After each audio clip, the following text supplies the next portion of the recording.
Kiganda-ini giki kia Musimoto kaunti-ini ya Naikuru ni guthondeki wa macini cia guteithiriria arwaru kuhuhia irathi na mbere na guthondekwo niguo ikorwo igikinyira aria maracibatara thibitari-ini o riri namba ya arwaru a murimu wa COVID-19 ithiete na mbere na kuongerereka bururi-ini.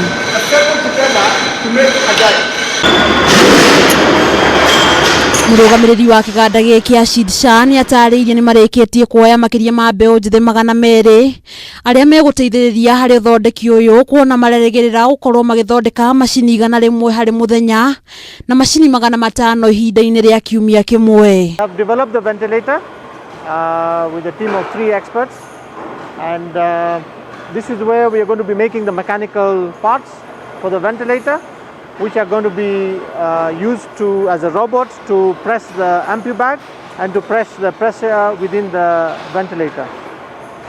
We are currently designing for mass production to make 100 pieces a day.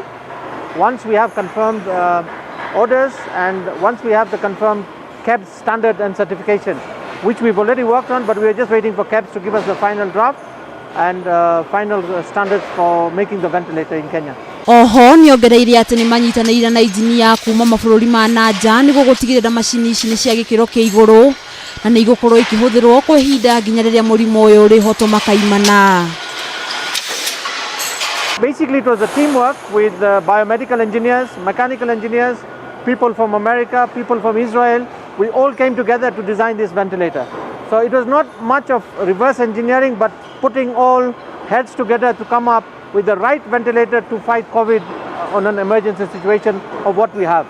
Currently, our ventilator will have a backup, power backup of about 24 hours, which is very good when you want to transport patients from one side to the other, or when we have power outages for more than 6 hours, the ventilator will still keep on pumping air, and patients can still breathe on it. And basically, it will have mandatory modes, assist modes, where it will help the patient to breathe very easily. Macini ici igukorwo igikinyio thibitari-ini itiganiite guku bururi-ini makiria wadi-ini cia ICU kuona ihuthikaga ta mahuri riria murwaru aremwo ni kuhuhia.